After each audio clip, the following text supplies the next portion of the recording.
Motivational कहानी की इस कड़ी में आज के हमारे हीरो हैं सबसे कम उम्र वाले आईपीएस अधिकारी सफिन हसन के बारे में। और इस वीडियो में जानेंगे कि कैसे अपने माता पिता संग सड़क के किनारे उबले अंडे और चाय बेचने से लेकर 22 साल की छोटी उम्र में आईपीएस अधिकारी बनने तक के कठिन सफर को। दोस्तों, किसी ने सच ही कहा है, अगर आपके सपने बड़े हो तो आपका संघर्ष भी बड़ा होगा। इस बात को सच कर दिखाया है देश के सबसे कम उम्र आईपीएस ऑफिसर बनने वाले सफिन हसन ने। यह एक प्रेरणा स्रोत कहानी है गुजरात के सूरत में रहने वाले सफिन हसन की। सफिन हसन एक मध्य वर्गीय परिवार से थे। सफिन अपने माता पिता के साथ गुजरात के सूरत में रहते थे।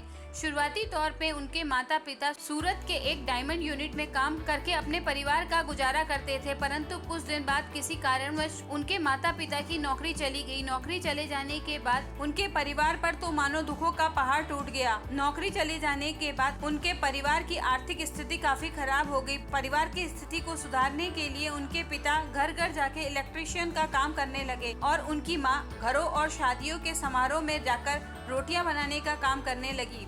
लेकिन परिवार की आर्थिक स्थिति इतनी खराब हो चुकी थी कि कुछ पैसे अतिरिक्त कमाने के लिए सफिन हसन के पिता और उनकी माता जाड़ों के दिनों में सड़क के किनारे उबले अंडे और चाय बेचा करते थे, ताकि वह अपने परिवार का पालन पोषण कर सके और हसन की पढ़ाई में भी कोई दिक्कत नहीं आए। सफिन अपने संघर्ष के दिनों को याद करते हुए कहते हैं कि मैं अपनी माँ को सर्दियों में कई बार पसीने में भीगा हुआ देखता था।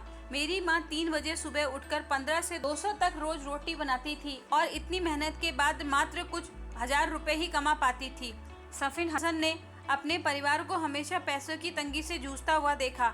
अपने परिवार को इन परिस्थितियों में देखकर ही सफिन हसन ने जीवन में कुछ करने की ठान ली। अब वे समझ गए थे कि अगर कोई आपके परिवार की स्थिति को बदल सकता है तो वह खुद है। इस दिन से उन्होंने ठान लिया कि अब वे अपने सपने को पूरा करके ही रहेंगे। सफिन हसन ने अपने एक दिए गए इंटरव्यू में यह भी बताया कि उन्हें यूपीएससी में आने की प्रेरणा कहां से मिली।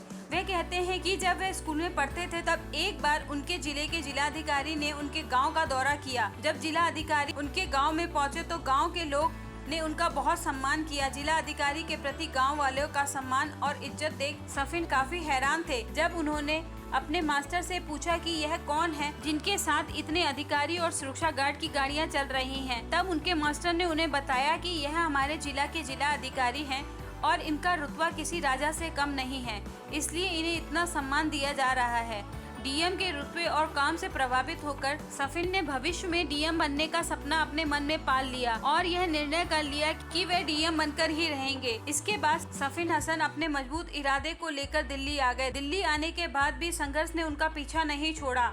अब उन पर यहाँ रहने, खाने और कोचिंग की फीस का बोझ भी था। हसन के संघर्ष को देखकर एक गुजराती परिवार ने 2 साल तक उनका कोचिंग का खर्च उठाया था। हसन तो प्रतिभाशाली छात्र थे ही, परंतु प्रतिभाशाली होने के साथ साथ अपने लक्ष्य को पाने का जज्बा उनके अंदर कूट कूट के भरा था। जब वह अपनी यूपीएससी की परीक्षा का पहला अटेम्प्ट देने जा रहे थे तब उनका रास्ते में एक सड़क हादसा हो गया, जिसके कारण उन्हें काफी चोट लगी। इसके बावजूद भी उन्होंने अपने को कमजोर नहीं होने दिया। उन्होंने तुरंत पास के क्लिनिक में फर्स्ट एड लिया और उसी लहूलुहान अवस्था में परीक्षा केंद्र पहुंच गए। अपनी मेहनत, मजबूत इरादे और परिवार के संघर्ष को अपनी ताकत बनाकर 2017 में सफिन हसन देश के सबसे कम उम्र के आईपीएस अधिकारी बन गए। अपनी मेहनत और कठिन परिश्रम के दम पर देश की सबसे कठिन परीक्षा कही जाने वाली यूपीएससी परीक्षा में उन्होंने 570वीं रैंक हासिल की और सबसे कम उम्र के भारतीय पुलिस सेवा के अधिकारी बन गए। हसन के संघर्ष और सफलता की कहानी देश के उन लाखों युवाओं को प्रेरणा देती है जो हर साल यूपीएससी और अन्य प्रतियोगी परीक्षा में भाग लेते हैं, पर थोड़ी सी कठिनाई में अपना हौसला खो देते हैं और विपरीत हालातों से हार मानकर अपने लक्ष्य से भटक जाते हैं।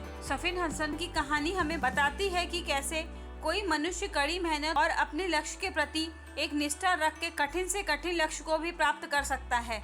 अगर आपको मेरी यह मोटिवेशनल स्टोरी पसंद आई हो तो कृपया मेरे चैनल को सब्सक्राइब करें।